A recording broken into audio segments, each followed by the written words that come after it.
Bueno, hola chicas, ¿cómo andan? Les doy la bienvenida acá a Psicopatología 2. Estoy acá en Mercedes, por eso está este fondo hogareño. Les cuento un poco de qué va la materia para ir planteando algunas cuestiones. En el primer parcial de Psicopatología 2 vamos a ver toda la clínica freudiana de la neurosis. O sea, lo mismo que hicimos con psicosis en la 1, lo vamos a hacer con neurosis en la 2. Para eso necesito que impriman el libro que les pasé, el de Sheckman, que se llama Cizalla del cuerpo y del alma, que cizalla significa recortes, recortes del cuerpo y del alma. Y que impriman el material de soporte que les pasé por mail sobre los 4 momentos, que es lo que les voy a pasar a explicar ahora. O sea que lo que va para el primer parcial es ese libro, Cizalla del cuerpo y del alma, y el material soporte para poder implementar todas las cuestiones que tienen que ver con los 4 momentos freudianos. Para eso vamos a tener un parcial en algún momento, si esta pandemia nos deja, abordando cuestiones claves que tienen que ver con la neurosis. Para eso vamos a trabajar 4 momentos. El primer momento va a estar entre 1894 y 1900, como dice la ficha, y va a apuntar a la cuestión de las neuropsicosis de defensa y a la interpretación de los sueños, como dice la ficha. Ahí tenemos 2 grandes categorías nosológicas. La primera son las neurosis actuales y la segunda las neuropsicosis de defensa. Si se fijan en las neurosis actuales, son las viejas clasificaciones que un poco vimos ya en la 1, que tienen que ver con la neurastenia y la neurosis de angustia. Esas 2 estructuras van a tener que ver con ¿qué? Con que no hay mecanismo psíquico, sino que todo lo contrario, el psicoanálisis no lo puede abordar y no se puede trabajar con esas estructuras. En cambio, las neuropsicosis de defensa sí, son las neurosis que hoy conocemos, que tenemos la histeria, la fobia, la neurosis obsesiva, la paranoia y la confusión alucinatoria crónica. Ahí sí hay defensa y el psicoanálisis puede trabajar con ellas. Siempre que hablamos de neurosis actuales, en ese momento, son las que no tienen ningún mecanismo psíquico y hay un problema en la sexualidad, como dice la ficha. Y la neurosis de angustia tiene que ver un poco con lo corporal, ¿sí? Y dice que no hay una satisfacción sexual adecuada. Hasta ahí espero que me sigan. Después tenemos la neurastenia y tenemos la neurosis mixtas, pero con eso no me interesa que se metan. Sí es muy importante ubicarse en la parte del texto donde habla de la relación entre el síntoma y el trauma. Acuérdense que hay 2 momentos del trauma, el niño vive una situación que lo afecta en una primera instancia en la infancia y en la maduración sexual esa situación se revive, se resignifica y se ve como traumática. Acuérdense que en la represión tenemos un monto de afecto y tenemos también la representación en sí. El monto de afecto se saca, esa emoción traumática se saca y la cuestión de la representación se reprime, la escena se reprime. Acuérdense que hay 2 tipos de mecanismos. Tenemos la histeria por un lado, que tiene un mecanismo, y la neurosis obsesiva que tiene otro mecanismo. En la histeria, ese afecto se pone en el cuerpo, y en la neurosis obsesiva se pone en el pensar, o como se llama el mecanismo falso enlace. Uno empieza a pensar las cosas y a, entre comillas, dicho esto, maquinarse o erotizar el pensamiento. O sea que en la histeria se pasa al propio cuerpo, y en la neurosis obsesiva hay un falso enlace. Eso en cuanto al primer momento freudiano. Espero que hasta acá me sigan. Sobre la base de esto tenemos algo reprimido, que en la histeria vuelve en el cuerpo, hace síntoma en el cuerpo. En la neurosis obsesiva tenemos una idea obsesiva que se instala todo el tiempo y no deja hacer nada a las personas. ¿Por qué? Porque la idea toma tal protagonismo, tiene tal predominancia que le resulta insoportable a la persona pensar en otra cosa. ¿Qué pasa con el obsesivo? Tenemos la duda, tenemos las acciones obsesivas, tenemos la compulsión a cavilar o al pensar. Es muy importante que entiendan que el obsesivo está marcado por los rituales todo el tiempo. ¿Se acuerdan cuando vieron Tok Tok? De todas maneras, después lo vamos a debatir porque voy a subir una actividad con eso y vamos a poder ubicar esas cuestiones. El obsesivo necesita los rituales, ahí está el síntoma, pero siempre es producto de algo reprimido en este primer momento y de algo que es netamente traumático. Eso en cuanto al primer momento freudiano. Todos los obsesivos tienen un ceremonial y en la histeria justamente ese afecto se va a poner en el cuerpo, tal como vamos a ver en algún caso más adelante. Esto en cuanto al primer momento, ¿sí? Espero que me hayan seguido. Ahora después voy a subir otro video hablando del segundo momento. Un abrazo, chicas. Hola, bienvenidas. Psicopatología 2. Hoy vamos a hablar del segundo, tercer y cuarto momento freudiano. Ahora que tenemos que estar en nuestros hogares, básicamente vamos a tener tiempo de ver los videos y hacerme cualquier tipo de consulta. Lo que necesito, Micaela, Candela, Noelia, todas las que están por ahí más relegadas, Vivi, o que por ahí no interactúan tanto, digan lo mismo, que manden mensajes y díganme si se entiende o no se entiende y debatamos abajo en los videos. Así que básicamente es eso. Vamos a hablar un poco del segundo momento freudiano, basándonos en el material soporte del primer parcial que les pasé, que lo armé John Ward. En el segundo momento freudiano va a haber un cambio en la concepción teórica. Entonces, ¿qué va a hacer Freud? Va a generar un desglose. Va a tener neurosis actuales por un lado, eso es lo mismo de lo que vimos en el primer momento, neurosis de angustia, neurastenia, son inabordables por el psicoanálisis. Después tenemos neuropsicosis de transferencia, que esta es una categoría nueva, fíjense, neuropsicosis, en histeria, fobia y neurosis obsesiva. Esas son las categorías que hoy conocemos como neurosis, pero en ese segundo momento las llaman neuropsicosis de transferencia. Y en tercer lugar tenemos las neuropsicosis narcisistas, son la esquizofrenia y la paranoia. Repasemos, neurosis actuales, neurosis de angustia y neurastenia por un lado, esas son inabordables por el psicoanálisis porque no hay mecanismo psíquico que permita trabajar con ellas. Después tenemos las neuropsicosis de transferencia, histeria, fobia y neurosis obsesiva. Dentro de esas categorías de esas neuropsicosis de transferencia, tenemos lo que se conoce hoy como neurosis, histeria, fobia y neurosis obsesiva, y después las neuropsicosis narcisistas, que son la esquizofrenia y la paranoia, que es lo que hoy conocemos como la psicosis, ¿sí? Piensen que la paranoia al principio, en el primer momento, se ubicaba como producto del retorno a lo reprimido. Acá la paranoia ya directamente se pone en el lado de las neuropsicosis narcisistas. Acá empieza Freud a poner el foco en la sexualidad infantil. Como ya vieron con Natia en Ciclos Vitales, el niño es un perverso polimorfo. Entonces, el niño va a buscar disfrutar de situaciones vía masturbación, vía toqueteo, vía ciertas situaciones que tienen que ver con las zonas erógenas y con el propio cuerpo, con lo autoerótico. El niño, justamente, ¿qué es lo que va a hacer? Va a apelar a la fantasía para ese acto de autoerotismo. Entonces, ahora, a la teoría del trauma que había en el primer momento, Freud le agrega la cuestión de la fantasía. ¿Por qué entra en juego la fantasía? Porque básicamente Freud dice que es el mecanismo en juego para formar el síntoma. No todo tiene que ver con el trauma, sino que tiene que ver también con cómo la persona vivió esa situación traumática. Entonces, según la fantasía que tenga la persona, ese síntoma va a estar reforzado o no. Va a tener que ver con eso reprimido también, pero no va a tener que ver con algo traumático como en el primer Freud. En el segundo Freud se va a hacer foco en la fantasía. Como para que se ubiquen, estoy en el cuadro, ¿sí?, de la página 5. Dice, primer Freud, segundo Freud. La etiología de los síntomas neuróticos decía en el primer Freud que tenía que ver con el trauma. El trauma pasa, hay un hecho traumático, se separa el monto de afecto, esa emoción del hecho, y el hecho como representación se reprime, pero el afecto se pone o en el cuerpo en la histeria o en el pensar como en la neurosis obsesiva. Acá, en este segundo Freud, va a haber un síntoma, va a haber un trauma, y en el medio va a estar el campo de la fantasía. La fantasía es lo que va a volver traumático el trauma, le va a dar sentido al trauma. Entonces, no se trata de encontrar un trauma que haya pasado, sino que hay que ver cómo la persona vivenció esa situación que se considera traumática a través de la fantasía. Entonces, para desglosar, trauma acontecido en primer Freud, segundo Freud, entre el síntoma y el trauma está la fantasía que le genera algún tipo de causa. Después se habla de la fantasía, si estoy en la página 6 de la numeración, como para que se ubiquen, y hay un texto que se llama Las fantasías histéricas y su relación con la bisexualidad, que ahí está resumido. ¿Qué plantea respecto de la fantasía?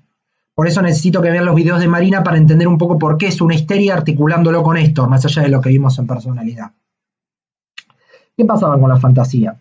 La fantasía tiene que ver con un intento de querer lograr algo, pero desde la privación. Si yo estoy fantaseando con alguien, estoy privado de acceder, o desde la añoranza misma. Quiero estar con alguien, entonces voy a tener la fantasía de.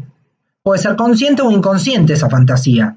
Si son inconscientes, se vuelven patógenas. ¿Por qué? Porque no las puedo poner, no las puedo ejecutar, y si no las puedo ejecutar, automáticamente, ¿qué es lo que va a pasar? Va a devenir el síntoma, producto de algo reprimido. Entonces, siempre la fantasía inconsciente es sexual y de carácter perverso, que las perversiones las vamos a ver en Psicópato 3, la segunda parte del año. ¿Qué es lo que pasa con el síntoma histérico? Si hablamos del síntoma histérico, hablamos de que hay algo propio del cuerpo dando vueltas. Características del síntoma histérico. Tiene que ver con una fantasía, como ya lo vamos a ver en historiales clínicos viejos de Freud. Es la expresión de un cumplimiento de deseo, ¿sí?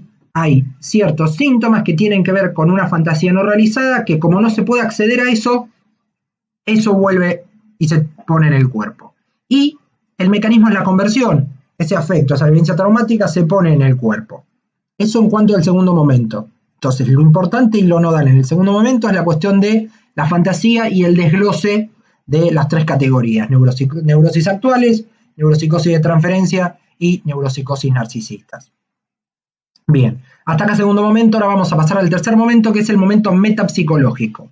Si yo les digo momento metapsicológico, es porque está alejado de la experiencia. Van que me agarró sed. Si está alejado de la experiencia, ¿qué quiero decir con esto? Es que es pura teoría, está la teoría y la práctica, pero yo me voy a alejar de esa práctica para centralizarme pura y exclusivamente en desarrollar un marco teórico que me permita a mí evolucionar respecto de la clínica de la neurosis. ¿Por qué es metapsicológico? Acá directamente Freud va a plantear las diferencias entre histeria y neurosis obsesiva. Y esto es muy importante y es necesario que me sigan. ¿Por qué? Porque el síntoma histérico es al mismo tiempo éxito y fracaso. El síntoma histérico, ¿qué hace? La persona con histeria genera una insatisfacción. Al no poder acceder a algo es, bueno, quiero salir con alguien. Genero la situación y no, deja, te agradezco. No, yo, ¿qué quería? No, nada. El síntoma histérico tiene que ver con eso. Es un éxito, ¿por qué? Porque yo evito hablar de lo que me pasa, y es un fracaso porque es un síntoma. Entonces coinciden. En cambio, en la neurosis obsesiva hay éxito primero y después fracaso. Y acá les voy a contar lo de un caso viejo de Freud. ¿Qué pasaba? Había un hombre que era el hombre de las ratas, que tenía miedo de que se le muriera la novia, mujer prometida, que era el ejemplo de la piedra que creo ya se los conté. Estaba en la calle, esperaba el carruaje de la amada. Entonces veía que había un agujero en la calle de tierra y pone una piedra pensando que su amada se iba a morir. Si pisaba ese agujero, el carruaje se iba a volcar e iba a morir. Bueno, cuando pone la piedra, mira y dice, no, pará, si se lleva puesta la piedra, le va a pasar lo mismo y se va a morir y el carruaje se va a caer. Y en realidad, pone la piedra, saca la piedra, pone la piedra, saca la piedra. Es lo que pasa con el obsesivo en Tok Tok. Limpia para volver a limpiar. O sea, hay éxito primero porque cree tener controlado todo, y a su vez hay fracaso porque después no lo puede controlar. Entonces, ¿qué pasa? Cuando hay fracaso, cuando aparece la idea obsesiva todo el tiempo. Por eso es muy importante que vean Tok Tok. Por eso voy a tratar de buscar la película, si no la tienen en Netflix, para poder verlo. ¿Se acuerdan cuando hablamos del goce desde Lacan? ¿Qué pasaba? Es la misma noción cuando hablábamos del tema del goce en Lacan, que lo vamos a ver en el segundo parcial. Hay un beneficio en el síntoma, hay un beneficio secundario. La persona no lo puede dejar de hacer, sabe que le hace mal, sin embargo no lo puede dejar de hacer. Este síntoma, desde Freud, y tomando algunas cosas de Lacan, tiene dos caras. Una cara de sentido y una cara de satisfacción. De sentido, porque acuérdense que los síntomas tienen algo que decir, siempre tienen que decir algo. Comunican algo desde lo significante. Si uno tiene varios significantes, no puede decir algo, le pasa algo, sueña. Ese sueño tiene un contenido manifiesto, un contenido latente. Hay que descifrar. Entonces, todo síntoma tiene un sentido y acuérdense que es multicausal. Y después la cara de la satisfacción. La satisfacción que nos da el síntoma es lo que le da fijeza, ¿sí? Si alguien fuma, toma y tiene una cuestión compulsiva con el tema de las adicciones, siempre va a haber un beneficio para el sujeto. Se va a aferrar a eso, le va a hacer bien, pero en el fondo también le va a hacer mal. ¿Qué pasa con los síntomas neuróticos en líneas generales? Siempre tienen que ver con un conflicto, son dos fuerzas contrarias, los síntomas están fijados y siempre están desfigurados. No vuelve esa situación como tal a la conciencia, sino que vuelve a través del síntoma. Y son actos perjudiciales. Acuérdense el Tok Tok, el personaje de Rosy de Palma, cuando tocaba la llave, tocaba la cara, hacía un montón de cosas. Siempre tiene un sentido y está ligado a un conflicto. Y siempre el síntoma está fijado. ¿Por qué? Porque la persona repite y eso instala un patrón de conducta. Hasta acá espero que me sigan. Este es el tercer momento de Freud. El cuarto momento ya directamente es de 1920 en adelante, como dice la ficha. Y ahí el foco está puesto en el tema de la identificación. Acuérdense, el primer Freud hablaba del concepto de trauma. El segundo Freud hablaba del concepto de fantasía. El tercer momento es metapsicológico y hace foco en el síntoma. Y el cuarto momento hace énfasis en el concepto de identificación. Cuando uno se identifica con alguien, ¿sí?, uno empieza a hacer síntomas basado en lo que le pasa al otro. Se siente, no quiero decir identificado, pero se siente cercano, se ve en la escena y se puede poner en el lugar del otro, ¿sí? Hay tres tipos de síntomas o de tres formas de identificación en lo que pasa en la neurosis respecto a cómo yo me identifico con otra persona y en función de eso puedo generar los síntomas. Me puedo identificar un rasgo del rival, ¿sí?, que es un ejemplo de el caso de Freud con Dora. Una paciente tiene catarro vaginal, la madre también tenía catarro vaginal, se identifica eso. Hay síntomas por los cuales uno se puede identificar, pero siendo el rival, que es muy típico después del complejo de Edipo. Después a un rasgo de la persona amada. Uno puede amar a una persona y se puede identificar y puede generar un síntoma a través de esa identificación. El caso Dora, que después lo vamos a ver, va a tener que ver con ¿qué? Con que el padre era impotente, ¿sí?, y ella se la pasaba tosiendo. Entonces el padre, como era impotente y no podía penetrar al amante, ¿qué hacía? Le hacía sexo oral a la amante, justamente. Entonces ella se identifica con el padre. O sea, tenemos rival, persona amada, o ponerse en la misma situación, que es muy típico de las amigas que se ponen una en el lugar de la otra y tienen como síntomas en conjunto, ¿sí? Hay algo en psiquiatría clásica que se llama folie de, que es delirio de a dos, que es cuando dos personas comparten un delirio. Sería algo parecido, ¿sí? Como esto de, bueno, me identifico con mi amigo le pasa esto, entonces yo me pongo en el mismo lugar. Hasta ahí vamos. Son tres tipos de identificación: a un rasgo del rival, a un rasgo de la persona amada o a una misma persona o una persona parecida. Después hay otra parte del texto que habla de, es un texto de Freud que se llama Inhibición, Síntoma y Angustia, que también se los punteé. Yo estoy en la página 8 del material soporte que les pasé. Hay dos tipos de síntomas en la histeria: el permanente y el intermitente. El permanente tiene que ver con ¿qué? Con la parálisis. Acuérdense que los casos clásicos de histeria, los viejos, hay una parálisis corporal. Como hay una conversión y se pone en el cuerpo, hay una parálisis, y al ser permanentes es una manera de decir que es egosintónico si es permanente. A la persona no le molesta. Si son intermitentes, tiene que ver con lo psíquico. Entonces, en ciertas situaciones se puede disparar ese síntoma histérico, en ciertos momentos se puede replegar.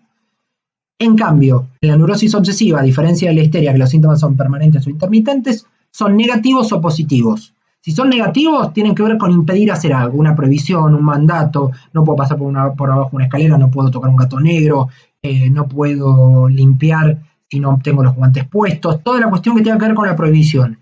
Y los positivos tienen que ver con ¿qué? Con que yo puedo hacer algo que no sea un ritual y lo puedo hacer de manera distinta. O sea, correrme de eso y cambiar un ritual por otro. Por eso son síntomas positivos.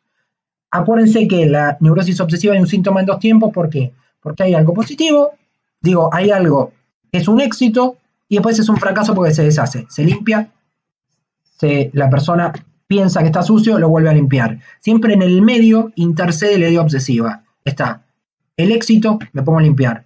En el medio se pone la idea obsesiva, no está todo sucio, me voy a morir, me va a pasar algo. Y el fracaso, volver a limpiar y que vuelva a pasar el síntoma. Es muy común con lo que pasa con el coronavirus ahora. Los neuróticos obsesivos están haciendo un cumple de 15 con estos síntomas. Bien. A ver, hasta acá, ¿qué más hay? El tema del ceremonial ya lo dije. Bien. Hasta acá los 4 momentos explicados desde la teoría. Los voy a volver a repasar para que se entienda rápidamente. Primer momento, 1894-1900. Neurosis actuales. No hay mecanismo psíquico, por lo tanto el psicoanálisis no puede trabajar. Y después tenemos el gran combo de las neuropsicosis de defensa: histeria, fobia, neurosis obsesiva, paranoia, confusión alucinatoria crónica. Y acá sí hay defensa, y si hay defensa el psicoanálisis puede trabajar. Acuérdense acá que la paranoia es y forma parte, es un patrimonio exclusivo de la neurosis, y que hay algo en lo etiológico o en las causas de las enfermedades que tienen que ver con la sexualidad, y ahí se hace el desglose. Pero la paranoia es netamente una neurosis. ¿Por qué? Porque dice que hay algo reprimido que trata de volver y persigue a la persona. En función de esto tienen toda la clasificación de una neurosis obsesiva, los rituales y demás, Y después pasamos al segundo momento, que ahí hace un desglose en 3. Habla de neurosis actuales, neuropsicosis de transferencia y neuropsicosis narcisistas. Acá mete a la sexualidad, al autoerotismo y lo importante es que pone a la fantasía en juego. Habla del concepto de fantasía y del síntoma histérico. Después se pasa a un tercer momento que habla del éxito y fracaso, y ahí hace una comparación en este momento metapsicológico, en este tercer momento, hablando de la histeria y de la neurosis obsesiva y de las nociones de éxito y de fracaso. Habla de los síntomas neuróticos y de la cara de satisfacción y de la cara de sentido. Recuerden que estamos en el punteo que dice material soporte primer parcial. Y el cuarto momento, en la página 7, habla del concepto de identificación. Y habla de las cuestiones de síntomas permanentes e intermitentes en la histeria y positivos y negativos en la neurosis obsesiva. Hasta acá, lo importante respecto a los 4 momentos para poder refrescar. Vean el video, sáquense las dudas. Si les quedó alguna duda, ponen el comentario abajo. En el video que sigue, que seguramente sea la semana que viene, les voy a hablar un poco de los casos clínicos viejos de Freud. Vamos a hablar de Dora en cuanto a la histeria y del hombre de las ratas en cuanto a la neurosis obsesiva. Lo que necesito es que lean ese punteo, lean la primera parte del libro de Cizalla del cuerpo y del alma que habla de estas cuestiones y que por favor con tiempo hagan la actividad de Marina para poder ir refrescando eso. Espero que ande bien, las extraño un montón, pásenlo lindo, cuídense, mucho alcohol en gel, las quiero, dudas, abajo. Buen fin de...